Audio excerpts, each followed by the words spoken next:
and we'll let him take over. Please accept the recording. We're excited you're here. It is March 21st, and we have a special guest today for our Love What You Do Again. We built this Love What You Do Again so that you truly can own your leadership, assess and confirm all your evidence, and be purposeful about walking your talk so you truly love what you do again and or love it greater. And we purposely love our community and the growth and the development they have. So much so they're asking about, what does automation look like? What is the opportunity to be more purposeful in our business?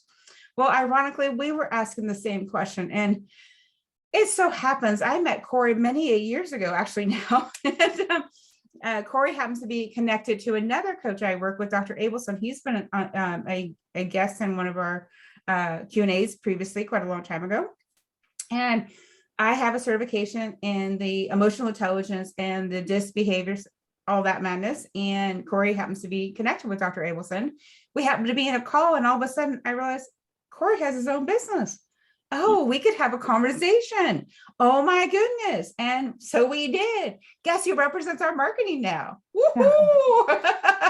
He is our marketing team. We are beyond thankful. We have already made some huge strides as we slowly get ourselves ramped up into the growth of our marketing and automation. And we are forever thankful for the opportunity to work with him, as well as the time that he's taking. And he's going to be a guest on our podcast pretty soon too. Oh my goodness, we have so much to celebrate. So Corey, thank you for taking the time, and we'll let you get started. Absolutely. Thanks so much, April. Thanks for having me on here today. And it's been a pleasure working with you guys. And anybody that has any questions, I'm going to share my screen here. Anyone that has any questions, I don't know how this normally works, but if you have questions, feel free to write in the chat or just wait till I'm finished. And then I'm assuming we go into a question and answer session so that I can answer any questions that you have. So to start off, we're going to be exploring automation, and then I'll talk a little bit about my company and what we do. I'm the CEO of Larson Marketing Project, and today we're going to be exploring automation and how it works in your business. So I like to start just by defining what automation is. Obviously, I'm sure all of you are aware of what automation actually is, but I like to define it to talk a little bit about the human interaction side of it. So automation is the use of technology to reduce human interaction. And I think the word there that we really want to look at is reduce human interaction. We're not trying to eliminate human interaction, because that is one of the most important aspects of our business, is interacting with our customers, making sure that they're happy and that they understand that we're there for them. But automation is used more in the background to ensure that you're reaching those customers on a more regular basis, and streamlining your processes so you can focus on other pertinent things within your business. So what I want to discuss now is, like, how does automation benefit your business? I'm sure you ask yourself that. How can you use automation, and how will it benefit you? So I'd like to start by saying that automation helps by reducing costs. And how does it help reduce costs? You use less platforms to perform tasks, and it also will reduce labor costs. So you're able to streamline processes, whether that's using email, your website, and I'll go through all the different types of platforms that you can use in automation as well later, so you can see that. It also helps free up your time so that you can focus on other aspects of your business. Automation, obviously takes less of your time, because you have to build the automation, obviously, to set everything up. But once it's set up, you're free then to focus on other things because the automation is running in the background. We also use automation to improve efficiency within businesses. Instead of, for example, manually sending out an email when a product is purchased, or a customer fills out a form on your website, you can create an automatic loop based on that customer's interaction or activity on your website, driving more information to them without having to do that stuff manually. So that's how you improve efficiency. It also speeds up the sales cycle. So again, when a customer goes to a website or social media, you can drive them directly into a sales pipeline, which keeps your information in front of them and helps that customer then understand, when to purchase, who to contact if they have questions. So it speeds up the sales cycle, which increases revenue in your company more quickly, and helps you again do the things that you want to do. Another reason we use automation is to build trust in your brand. And this is one of the most important aspects of automation, is because it keeps your brand in front of your customers, helping your customers see, what your brand is about, giving you opportunities to talk to them about the products you offer, the services you offer, and then also drive sales through the automated process. We're also able to organize your processes and systems. So instead of using 30 different platforms to do all of these different things, you can link a few different platforms together to create an automated process to allow you to do other things in your business and not focus only on, hey, I have to send an email out to this person because they just looked at the product or they didn't purchase our product, or so I need to contact them.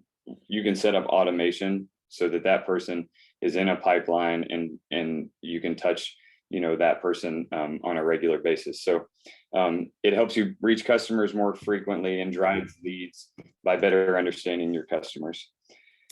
So some of the different tools that we use for automation, I'm going to admit this person here. So some of the tools we use for automation, obviously email marketing is a huge area where automation is used in businesses to reach your customers. You can use MailChimp, Active Campaigns, Constant Contact. All of those typically will integrate directly with WordPress.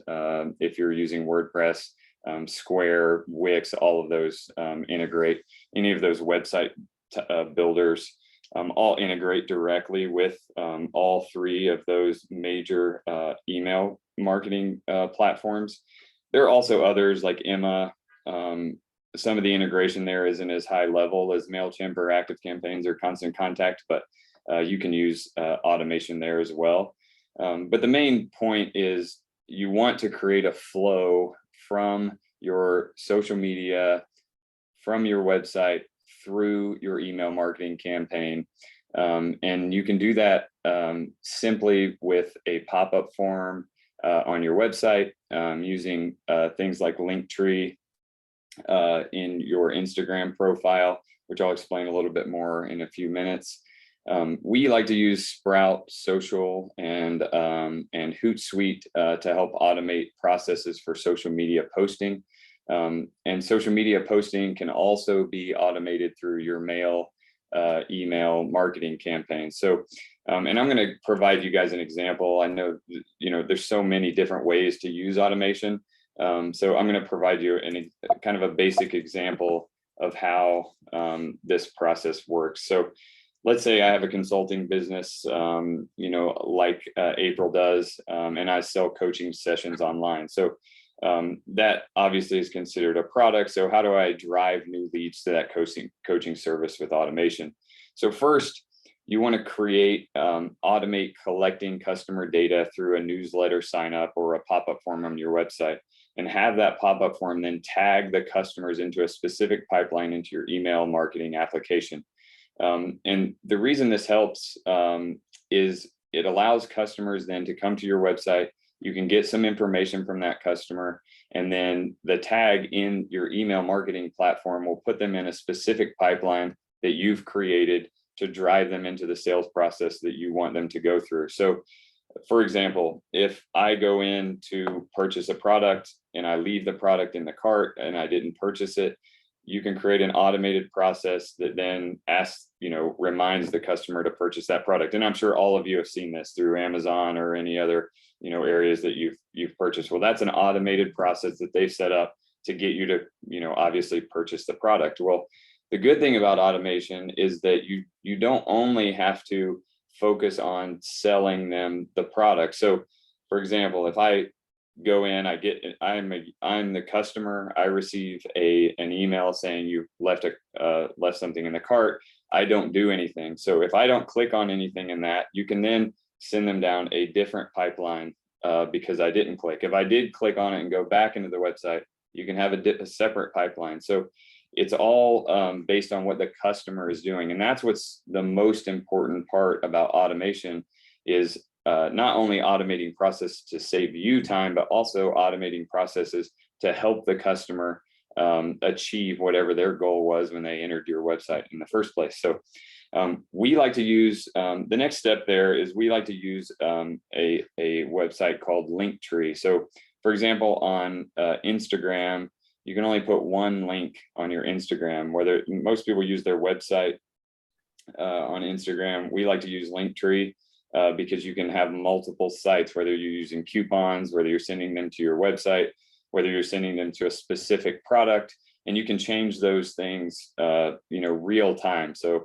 if you're, putting a post out and you want to have a specific link on your Linktree, you can put it at the top, you can highlight it.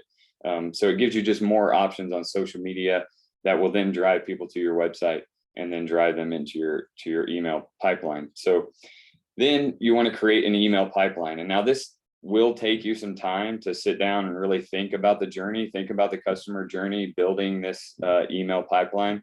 If you are, using a product, Shopify has an amazing automation system set up to help you with products. If you're using Thinkific or some sort of coaching program or on e-learning platform, those also have really good automated systems set up that you can connect to your email and run your pipeline through super efficiently.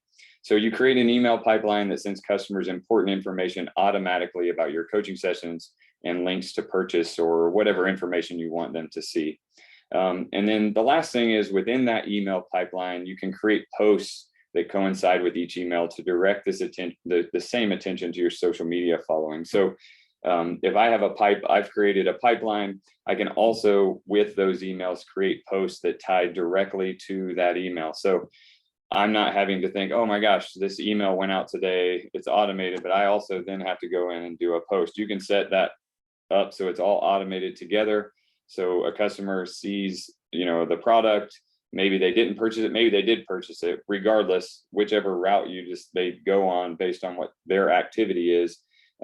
You can then have everything related to that go out directly to that customer. And you can also set up automated pipelines to regular customer subscribers. So if you just have e-letter subscribers, you can set up pipelines for those e-letter subscribers and have social posts connected to those as well. So everything is efficient within your business. The same message is going out that you want to go out to each customer, and everybody's able to see everything on all platforms. So, and that's where Hootsuite and Sprout Social, MailChimp, your website, WordPress is really great with plugins to allow you to create really good automated process. So if you think about it within just a few hours of work, and that mainly is creating your emails, setting up your content, writing, things like that, you can set up an entire system that will drive a customer from social media or your website to a sign up form through a pipeline of sales, informational emails, and all the while driving them to your product or service. That's a basic overview of automation. I know we only had about 10 minutes, I think was the length of time there. So I kind of kept that there. I do know there are other opportunities for automation that you might have questions about. So feel free to ask those. And then I'll tell you a little bit more about our company. My company is called the Larson Marketing Project. Again, I'm the CEO there. And our goal is we're a customer service based marketing company. We do everything custom work. We don't really have much templated things. I mean, we do ad management, all the major marketing things, social media management, ad management, email marketing, those types of things. But our main focus is building customized programs for our clients. And so that's where I'm working with April and Haley to really just help automate systems and build customized processes for their business, because no business is the same, and no two businesses want to do the same types of things. However, regardless what that is, whatever your automation needs are, whatever your needs are social media wise, we're certainly here to help and answer any questions that you guys have. So thank you so much for the time, and I look forward to answering any questions you have. Very quick overview, Corey. And Yes. We're living all that out. So we're going to open it up to whatever questions, whoever wants to start first. And we have a very bold group, so I'm positive we will get all the way around the room before we are done. And Steve came off of mute. So Mr. Rep, you have a question? Yeah, so I know it varies business to business depending on the model and what they're looking for, but switching it up a little bit, when I look at your target market and your ideal customer, what is your expectation for the monthly cost of managing a customer's marketing strategy? Yeah, so again, that stuff is generally customizable based on budgets. I generally, when we meet with our customers initially, we take a look at what their needs are. I mean, because it does vary with social media, whether it's social media, email marketing, building pipelines, whatever type of work we have to do. And then we just typically work with you within your budget and build that process out for you. And really our goal obviously is generally the same as our customers. It's helping you drive revenue. And that's our goal. And then being here for you if you have any questions or need anything. As April and Haley can tell you, we're very customer service oriented. So, if you're even in the process of building your own pipeline and you have questions or need help with anything, we're always here to help. Well, Mike, I understand that, but my question is not to get a price on what you think it would cost me, but when you look at your core business and your target market, what are you looking for from a customer standpoint for monthly revenue as far as your perfect customer, your target market?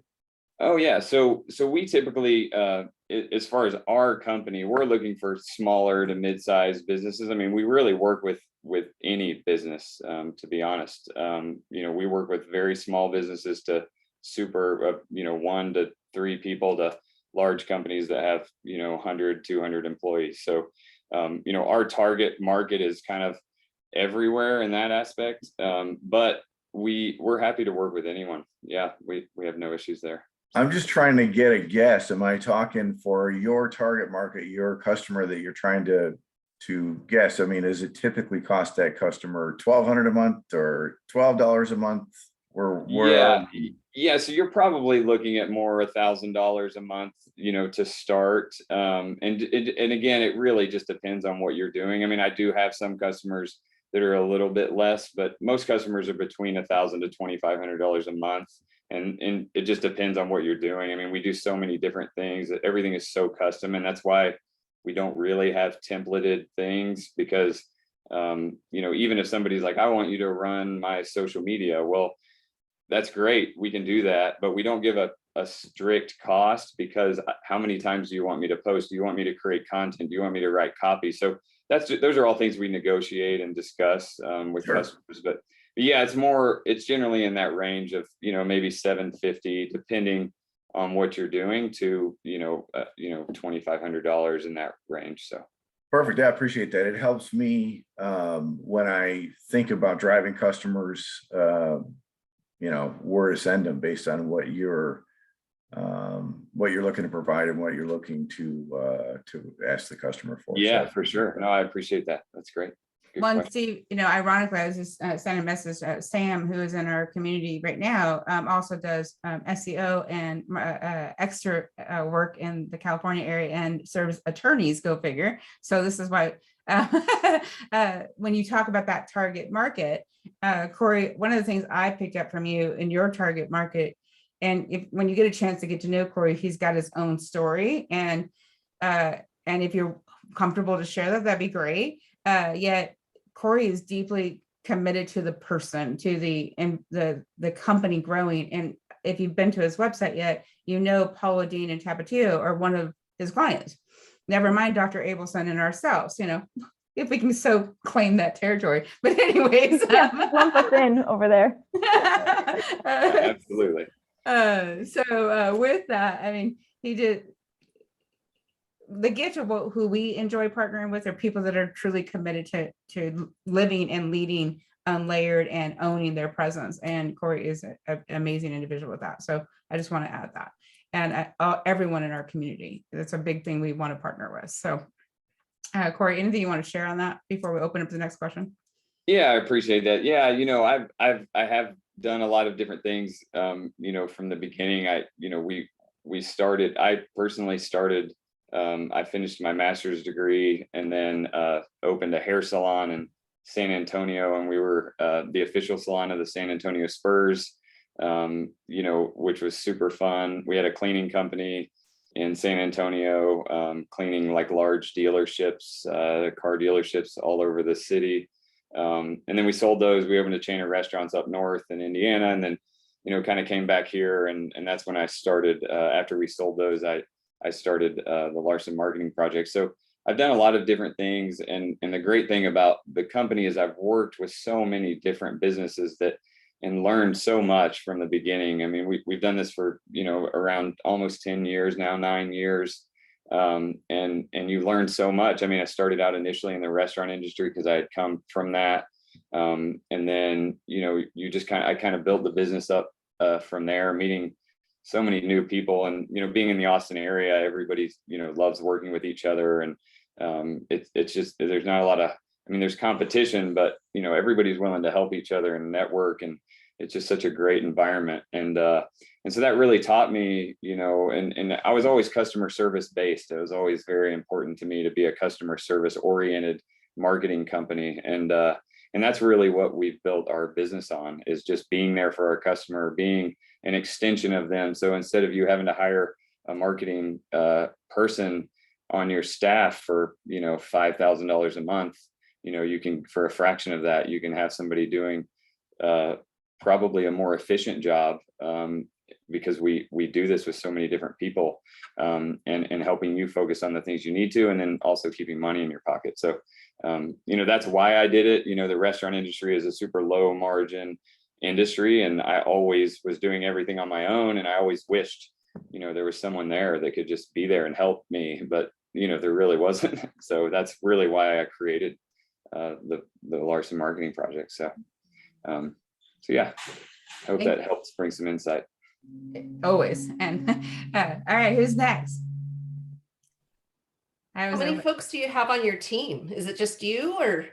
Yeah, so it's me. And then I contract some things out, like photography. And these are people that I know well, that I've worked with for a long, long time. So some things I contract out. I have a full studio here. So when I do production, I bring people in that I know well to help with some of those things, depending on how big that production is. But again, we do full editing, and I have some editors that help out with things, but all of those are just contract people. So yeah, but I have a good group of resources of people to help me with anything I need help with. So I always felt it was the best way to go rather than hiring at this point, but wise.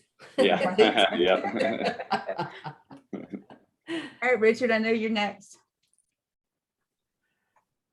My question is, what about non-electronic marketing? You know, you're saying like direct mail or? Yeah. Mm-hmm. Yeah. So I do offer assistance in direct mail. So I don't do direct mail personally, like our company. But again, we do have contract people that I know do that very well. And they don't do design and those types of things. They just kind of give you a list of an area, and then they'll mail the stuff for you. So we help create the design. That's kind of the partnership we have. We help create the design for whether it's a postcard or a letter or whatever you're wanting to send out. But yeah, I certainly have resources for that type of thing. And Richard, one of your questions, and then Stephen, I'll go to you next, and Melanie and Sam, when you're all ready, we'll call on you. Richard, one of the questions you were asking about, and I believe Corey did a pretty powerful job of talking about not reducing the amount of touches, but getting it ultimately to you. Was there a question you wanted to be specific in regards to that, touch process? I'm sure there was. I remember the question. Oh, good. Yay. That's one of us. Yeah. Richard had asked how to be the most efficient and least offensive was the way that he worded it in automation, in that whole process of trying to maintain contact, but. Yeah, and that's actually a wonderful question, because there's such a fine line, and we do a lot of LinkedIn. A lot of people use automated LinkedIn. I know you guys have seen it. It's mildly obnoxious, and sometimes actually obnoxious when the amount of messages you get through LinkedIn. And I think automation, that's what makes automation super important. And what I said, reducing human interaction and not removing human interaction. So when you're building the automated process, it's very, very important to think about getting emails yourself. When would you want to receive them? What would prompt you as a person to reply or to take, the advice of whatever that email is coming in? And so that's what we really look at. We really try to keep it as informal as possible, while obviously promoting your brand. I mean, you don't want to be super informal and, saying, hey, what's up, type of stuff like that. But you want to be informal enough to where they could possibly think it was somebody sitting at their computer writing that message. And you also want to keep the frequency at which you send stuff enough to where it's not going out. Like, for example, on LinkedIn, sometimes someone will ask to connect, you connect, and you immediately get a message like seconds later. Well, I know that person didn't write that page of words to me in half a second. It didn't happen. So I know it's automated. So I know that, to me, thinks this person's being impersonal. I don't necessarily want to talk to that person. So I that's just me personally. And I'm assuming that a lot of people are that way. But so what we typically try to do with automation is send things at the frequency at which you might actually receive it from a real person. So those are ways to kind of get away from that, the stigma of automation. And there is some stigma behind it. And it's mainly because of LinkedIn. They've kind of ruined, really caused a lot of issues, I feel like, with automation. However, you can do it the right way. And we do that with a lot of customers, LinkedIn automation setup and, writing, customers and things like that. So yeah, I think that would be the best way. If I can follow up on that, it seems to me there needs to be a distinction between when you're trying to generate a lead versus really developing a prospect. So lead is a big blanket deal, and impersonal is kind of what's expected there. But when you're working on developing a prospect, that more personal touch is needed. That's exactly right. And once the lead is generated from automation, that's where and that's exactly what I was mentioning earlier about human interaction. That's where human interaction becomes the most important. Is once you have the prospect, and automation should most likely stop at that point, and the person, whoever takes the lead on, should be the person interacting with that person from that point on. But agreed, yeah. Well, just like we have a fun little automation on our website that I discovered this weekend, and I was sharing a podcast link, and then all of a sudden this little chat box popped up, and I'm like, oh, we're live now. So I immediately text, and I'm like, oh, I'll play. And then I come back and I realize, oh, it's probably still in process. Oh, that's funny. And that was probably, we're still learning how that little play. But by the way, if you do that, guess who you're talking to? Not me. Bailey. Yes. Yes, it's a real person. Isn't that exciting? Very thankful that she has taken that on. It's a very cool little tool, and she loves it. She's having so much fun with that thing. So who's about, Miss Melanie, you have any questions you had out of here? Oh, she's out of here. Okay, Stephen. Yeah, Corey, so I think what I'm hearing from you is that the automation works very well with client acquisition. Once you acquire the client or the prospect, you need to, the automation is less personal, and we go right back to deliberate, purposeful, pointed emails specific to what they're asking or looking for. Am I getting that right? That's exactly correct. Yes, I think, automation really is driving sales. Like products and services are going to be a little bit different. And obviously the larger the service, like if your sales cycle is really long, then the automation process gets you to a point, and then you obviously are just going to have to take it over at that point and run through the sales. Personally sell the customer. If it's a product, it's a little bit different. If you're selling, say you're selling an underquilt for hammocks or something like that, then it's different. The person purchases the product, or they leave the product in the cart. Well, you don't necessarily have to have a human touch to that. I mean, that's more, sending them automated emails, or if you wanted to, depending on how many customers you have, reaching out to them and saying, hey, how can I help, kind of thing. But you can typically automate that process. So, but services are a little different. Once you have a lead and the person is interested and wants to talk, then I typically, automation for that customer would shut off until you figure out what the customer needs, how how your relationship would be built. And then you can go back into automation, later if that's needed. But typically, service industry is driving customer leads. Once that lead is generated, it's then more personal. So yeah, exactly what you said there. Well, part of what I run across is the part of my process I think that needs to be improved is more of that, it's service-based business, and it's more of that.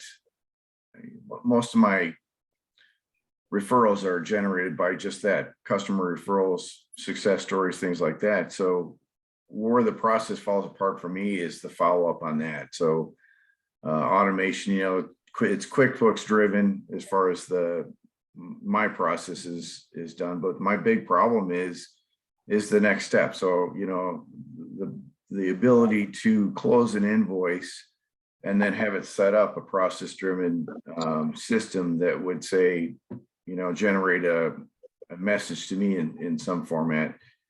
Hey, follow up with this customer. And then, and that may be general or specific, hey, you're supposed to get back with them with a quote, or, they had this problem and we think we fixed it, but we need to make sure it's fixed by follow up. And then, sales driven process, general follow-ups, in a week, in a month, and in 6 months, and a year, things like that.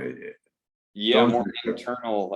And that's where, HubSpot, Salesforce, those platforms really, those automate, you can create a lot of automations for reminders for internal rather than external uses. And they're great platforms to use for that type of thing. And I can show you those platforms if you're interested at any time, but they're great. They integrate, Salesforce integrates directly with QuickBooks. You can use automated systems for invoicing and exactly the type of stuff that you're talking about. It's super helpful.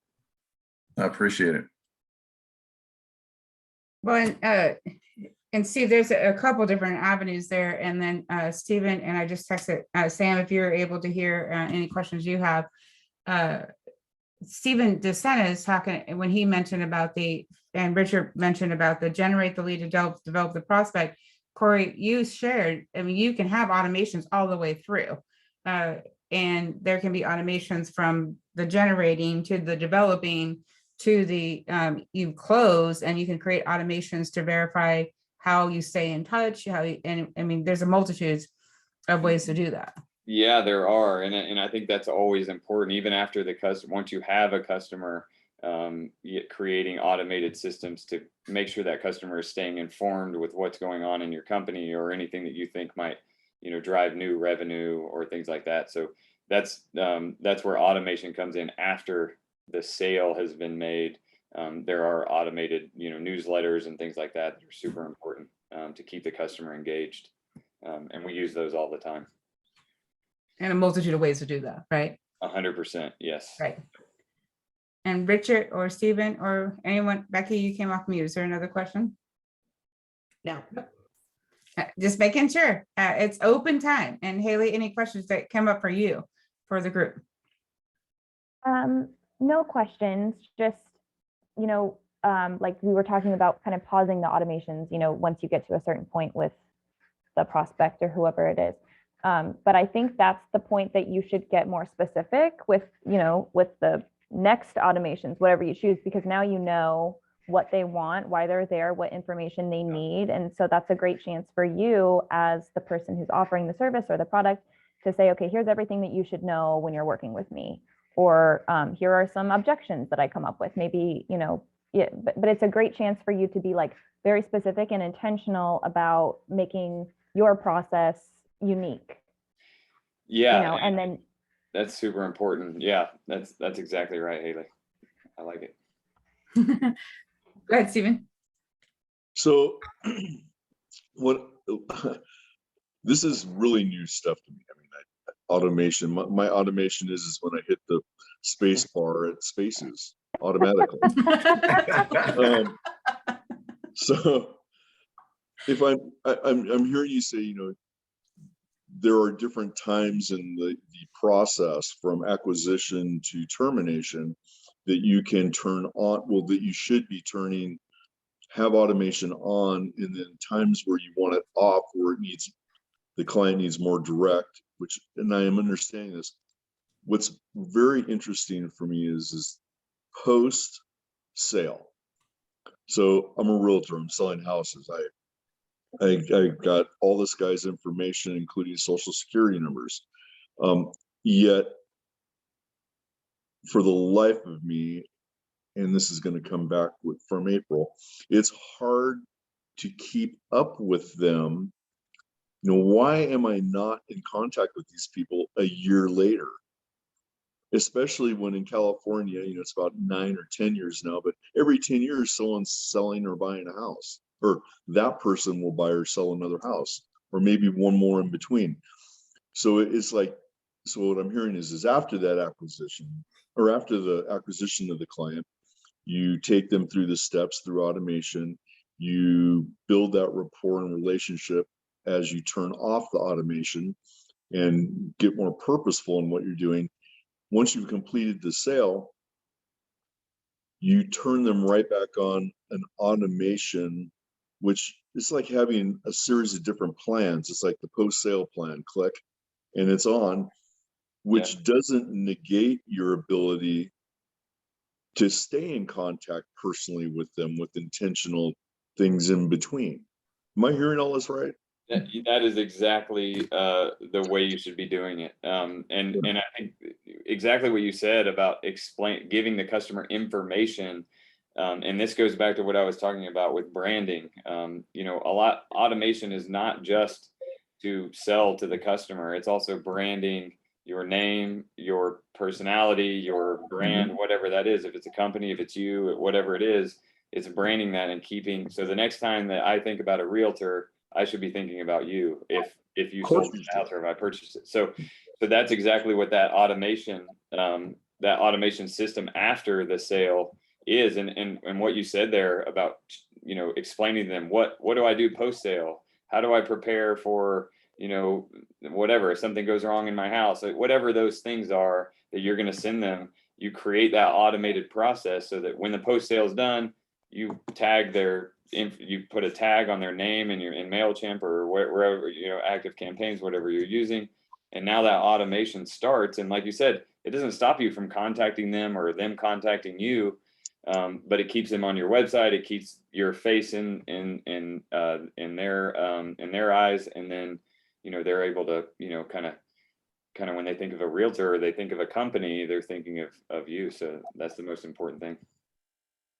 Well, Stephen, did I answer your question? Or you have any other? No, it creates more, but I'm going to work through this. I'm going to turn on my automation Yeah.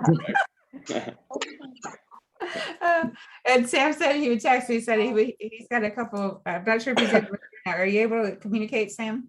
Yeah, I was just thinking, I obviously, Corey, I'm going to defer to you since it's your thing, but I thought that maybe it might be easier to think about a lot of those email reach out as relationship building emails versus asking for a sale email. Yeah. Build a relationship, and then every once in a while ask for a sale rather than just trying to sell the entire time. So Yeah, 100% important. Yeah, exactly. Nice. Isn't that awesome, the alignment? So actually, one more wrap up and then one more question for you, Corey, and then we'll get everybody back to their day. Is one of the things I love watching. And so we have a Trello board that we work on together for our digital marketing. And Haley and Corey do a fabulous job of keeping me in the loop and helping me know where we're at, what we need more help in. We had some systems in place and we're figuring out, Haley does an amazing job of making sure it aligns with our content. And one of the things we've learned for One Light Ahead is expanding. So it's not just One Light Ahead being April's brand, it being One Light Ahead's brand. And so we're learning how to expand that. And Corey's been awesome about helping us see what's working and what's not and how we can grow that. And so what just happened, and I thought of, and I'm putting it on Becky's radar and Haley's radar as well, is that we're verifying, like there's some things that are certain in place, but now we're discovering, oh, we could add this campaign, or we could add this automation, or we could add this. And we're clarifying these things along the way. And Corey can help us and anyone else verify. As Stephen talked about, it doesn't negate the fact that we need to communicate with our clients. It does give us the ability to help raise their hand. And go ahead. Sorry if I can say something. In my experience working with Corey, I didn't realize in automations, and Stephen, when you were talking, it brought this to mind. Like in these different processes, automated processes, you have all of these triggers and contingencies that you set up yourself. So it can be very specific. Like if they click on this link, and on Calendly, let's say, if they click on this link and schedule a 60-minute meeting with me to talk about this, in 3 days, I want them to receive this email. If they click on this link in this email, then I want them to receive this email. So it's a little overwhelming when you realize how much is actually possible. So the opportunity there, I think, is to turn that into excitement and say, okay, so what do I absolutely really want them to know? Where do I want to build this relationship? And then just set up, I would say, 1 or 2 specific triggers that happen often, and then watch the process unfold. Because it really is like, if you don't have, Corey, if I didn't have you walking me through this, it would be so overwhelming. I wouldn't do it. I wouldn't So be it's able to. already overwhelming. Right. It is. Yeah. So So having you do that person. And then you hire Corey. Yeah. Yeah. Well, and I think that's what we do super well. And we know that the process is overwhelming. And so what we do with clients, and what we've done with, April and Haley from the beginning is help them walk through the process one step at a time. And if you do that, if you go task by task by task, building your automation, then when you're finished building, and you may never be finished. I mean, it may be kind of a process as you go through, but as you go through, you'll realize how much reach you've been missing from customer. I mean, missing touching these customers and getting in the face of these customers. And it's really crazy, but it is a process. It's a mildly long process, but you have to build it step by step, because if you don't, then you're just going to have a couple of pipelines that are okay that don't really work. And then you're like, why did I waste all my time? Like, you really do have to go through the process, make sure that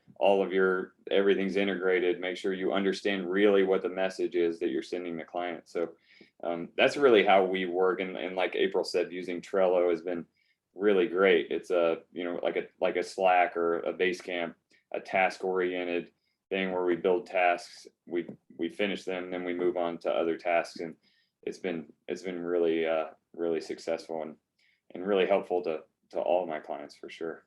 It's powerful. So unless anyone else has any other questions. How long is the process? Yeah, so it's going to depend on your company and really what you're trying to do. But like, for example, I'll just use April and Haley's process because we're all on here. But you know, we started working together about a month and a half ago, maybe a little longer. And we're just now getting into the social media, email process. We've been integrating stuff. You know, we did some website updates and things like that, added the chat to the website. You know, we've done some other things as well, but it's a month or two process to build these automations, to get the graphics, to write the copy, to, you know, to make sure you're going down the right flow that you want to go down. Testing. We're going to be doing a lot of testing to make sure that the emails are, you know, why are people not clicking on the links that we want them to click on? Why are they not opening the emails? Is it the subject line? You know, so it's a lot of, you know, really studying and analyzing these workflows and these pipelines and ensuring that, you know, it is reaching the right people and, you know, doing what you want it to do. Otherwise, you know, what's the point of it? So the process, it's a work in process. Mhm. You're active and you're doing it and you're testing, you're looking at results, you're quantifying and monetizing it to see what the return on investment is while you're going through the process of coming up with this complete product. That's exactly right. And then the goal in the end is exactly the stuff that we talked about at the very beginning, to reduce costs, you know, to reduce the time you're spending thinking about, oh man, I didn't reach out to this customer, I didn't get back with this. Now, you know, hey, the lead came in. I know that I've been reaching out to them. The lead came in. Now it's personal time. Now I need to tag them. I mean, it's very simple. You know, once you have everything set up, then the process of it becomes super simple. And you can see all the analytics right in front of you. I mean, especially through MailChimp and, you know, all these other, you know, platforms, all the analytics are there. So interesting thought. You can kick me later. If you have, it's okay. So we have these people on this meeting, and we're probably, I'm guessing, in the back of our mind saying, how do I create this process that fits my business, right? To grow my business, how to make my business, to do all the things we've talked about. And I'm looking at it from the other perspective. You could be marketing to us saying, not only do I have a package, but it's not a template, it's custom. And I do this for realtors and I do this for attorneys. Do you do that? I do not have a templated custom package. That's where you should be. You should. However, that's a great you should be idea. telling me, dude, I have a process that works for realtors, and this is what it looks like. Yes, and I do work with a lot of realtors. You know, like she said, I work with you know, the Abelson Group. He's big with KW and EXP, and, you know, a lot of real estate companies. So I do work with a lot of realtors, but that's a great idea. Like having a templated process. Everything we do, you know, I mean, I do have processes and things that I know, you know, work. Mainly that's through product sales and those things. But helping people set up automations is generally customized content and customized stuff. But yeah, that's a great idea. Well, and Corey, my final question for you, unless everybody good? Everybody got the right questions answered? Okay. Will you talk about the joy of growth hacking? Yeah. So yeah, growth hacking is a very interesting thing. And it's super important for especially for social media, with driving your target market. So you know, we use growth hacking with Instagram, and you know, mainly Instagram and Facebook. And what we're doing there is looking for your target audience. So instead of, you know, a lot of companies will just send followers. These followers literally have nothing to do with your business, with what you're doing, and generally don't drive, you know, engagement. So what we do is we target specifically followers based on your brand. So we're looking specifically for people that want the product that you're selling, that are interacting with other companies that sell similar products. And so we build your target market. Personally, we're in that every day, looking in Instagram, promoting in Facebook, and build our ad management and all of our ad campaigns to grow real targeted organic following. And you can look at Tapatio Ramen, Tapatio. We run their social media accounts, all of that, all 15,000, I think 600, 800 people that are on Tapatio Ramen has been built in the past year and is all organic following. Everything is organic. And so their brand has just exploded. And that's what we do with products. And we do a lot of the same stuff with services, finding people that want your product in the area that you want them to, that you're servicing, and drive them directly to you. So growth hacking is a huge part of what we do, and what helps companies reach the people that they want to reach. So Well, and the neat thing, Corey, is as we build One Light Ahead, it really is finding the people that are aligned with our message, our brand, our people, and narrowing that in so we can expand, yet be purposeful and still personable. that's exactly right. Yep. And we found the person. And we found the community that will get value out of. And Sam, thank you for joining us with all the madness behind you got going on. Richard, thank you for the great questions, set Corey up for success, and all of you for adding the additional questions. Haley, you always take care of anything you want to wrap us up with, because you do an amazing job of that every time. No, I feel like everything that has been said has already been summarized really well. Thank you, Corey, for being here. Seriously, it's always great. Yeah. Appreciate it. Thank you guys for having me. Have an amazing day, and we will be doing quarter reviews conversations for our next Q&A. So just a heads up. Lots of fun conversation. Have a wonderful week, everyone. Thank you for joining us. Bye-bye. Thank you guys. Good to meet everybody. Have a great day. Thank you, Corey. Thanks, Corey. Bye.